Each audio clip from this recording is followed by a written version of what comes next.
Hi, friends. Uh, let's just bite sensationalist crap in the arse straight away. So, South Africa likely to miss herd immunity, says scientist. Vaccinology professor Shabir Madi, lead investigator on the Oxford AstraZeneca vaccine trial in South Africa, said the local variant and a third wave of infections expected later this year were likely to hinder inoculation plans. Okay, guys, stop spreading fear. Yes, they're going to hinder inoculation plans. And yes, we're going to have a third wave, and next year we're going to have a fourth wave and a fifth wave, and we're going to have 1,000 waves of SARS-CoV-2. See, because that's how nature works. So,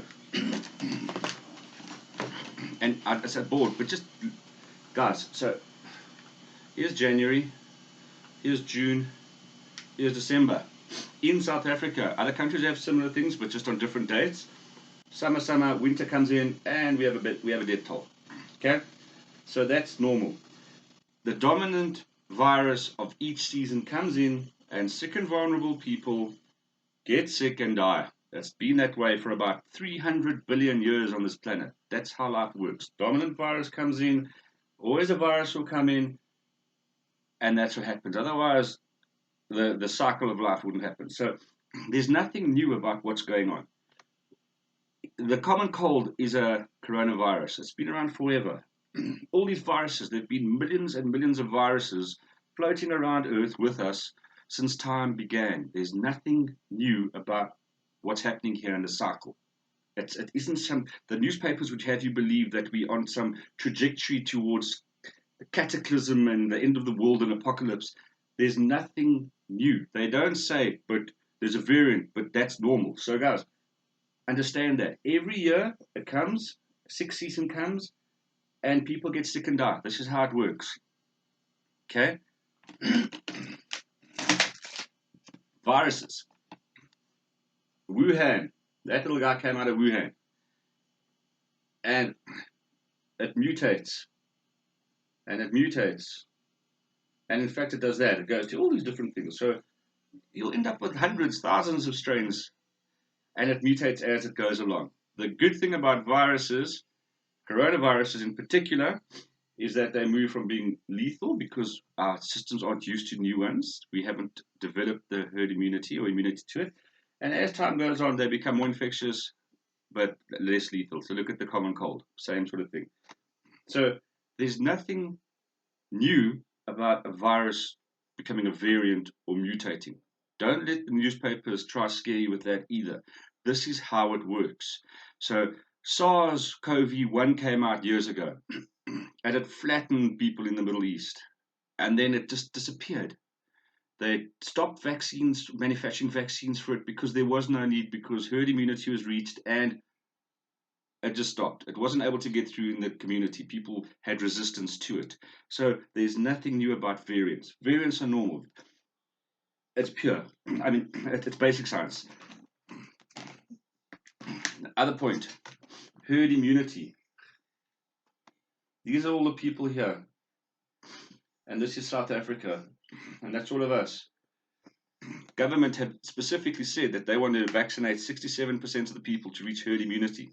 So what they're saying is that 67% people who've been exposed and lived through and survived the virus, once we hit 67%, we have herd immunity, which means that when the virus tries to come into our community, or even the variants, it meets these people here who block its transmission because they've got an immune response to it. It doesn't decimate because it's no longer new to the environment. It comes in and it stops there. So the people that might be at risk here have a far less chance of getting the virus because it doesn't spread around the populace so quickly. So herd immunity is there. Now, governments would have us believe at the moment that the only way to achieve herd immunity is through a vaccine. Now, vaccines are incredible things. I'm not a doctor or a scientist, but I know they're incredible things. Vaccines are an incredible shortcut mechanism to herd immunity. Okay, so if we have something that's coming and decimating the people, and you have a a vaccine that's available to shortcut that circuit, please, we use it. So instead of all these people dying, You shortcut the circuit and you get everyone exposed safely through a vaccine, and then we have that herd immunity. And that vaccine herd immunity is the same way that this one works here, except we're not doing it naturally by infections. We're injecting it into the arms of people in their bodies, and they'll develop that response. So it's an artificial way of doing it, but it's the same thing here. So you've got natural herd immunity, vaccine herd immunity. Vaccine herd immunity is just a shortcut mechanism to this. We must understand that. But vaccine herd immunity requires a mass rolling out of vaccines. I'm not even going to get into vaccine efficacy and how they're going to work, because a coronavirus mutates so quickly, and I believe that it's an expensive game of catch up. It will provide some sort of a benefit, it will provide some protection. It doesn't necessarily have to be 100%, it necessarily won't be 0%, but there is some protection. So I'm not against vaccines. If we had 57 million vaccines, I'd say go for it. We don't. Vaccine herd immunity requires an incredibly efficient and competent government. South Africans, we don't have this. We don't. Where we're sitting now is we've got a government who's saying to us, let's go get vaccine herd immunity. And I'm not knocking it. Yes, that would be great. But in reality, we aren't. We are probably going to hit herd immunity the natural way. Okay? And then the problem is that the government are going to try to keep lockdowns and all these crazy measures in place while they try and vaccinate the nation. So America have rolled out millions upon millions of vaccines. So boom, boom, at a first world country, you can have everyone vaccinated, 2 months later get back to normal life. Okay, South Africa, not going to happen. South Africa is going to have to rely on natural herd immunity, in my opinion. First world solutions don't work on third world countries. Where we are now, 67% vaccinations will give us herd immunity. We have a 64% thereabouts, I think way more, natural herd immunity. And that's come from the South African National Blood Services and a couple other reports I read where they're saying the blood they've tested, it looks like we've got 64% exposure already. We need 3% more to reach natural herd immunity. We don't need lockdowns. We don't need masks. We don't need all these things. We've gone through our second wave. Yes, the first wave decimated. The second wave came in summer, and I'm not going to get into the ins and outs of what I believe happened there, but let's just say that the people who made it through winter by locking away in summer, because they were vulnerable and they were in that specific 0.03 group, in summer the virus got them then, and now we moved on. Most people have been exposed, and we get back to, and I keep on grabbing my board, I should leave it up here, and we get back to that normal herd immunity. So we've got a natural herd immunity, okay?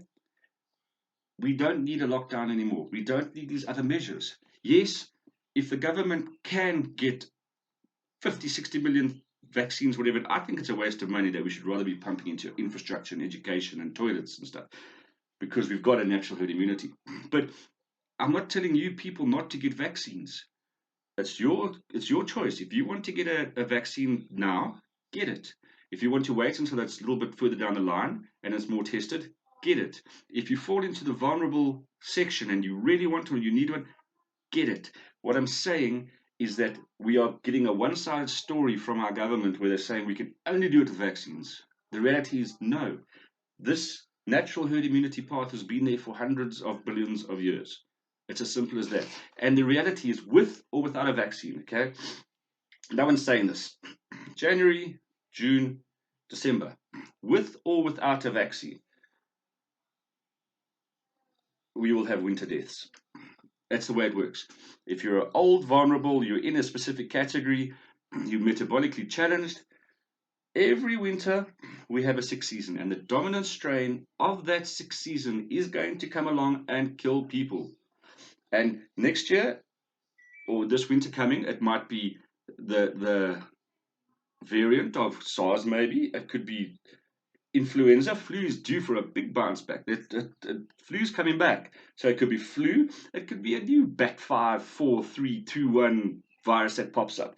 Every year, since time began, in winter, we have a sick season where people die. In the olden days, they didn't have vaccines, and winter came along, and a lot of people died, and they mourned the people, and the following year it would come along again, but there was the herd immunity, and those who survived built it up, and then there wasn't the big peak of the new virus. It became a normal one again. So we came along, and we had a big peak for our virus, and then every year we'll have a new one come along.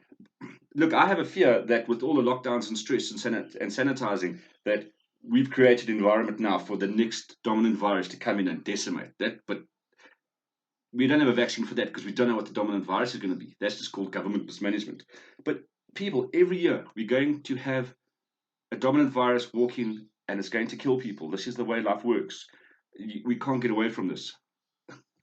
So why the lockdowns and why the need to have a vaccine to achieve natural herd immunity? Or to achieve herd immunity.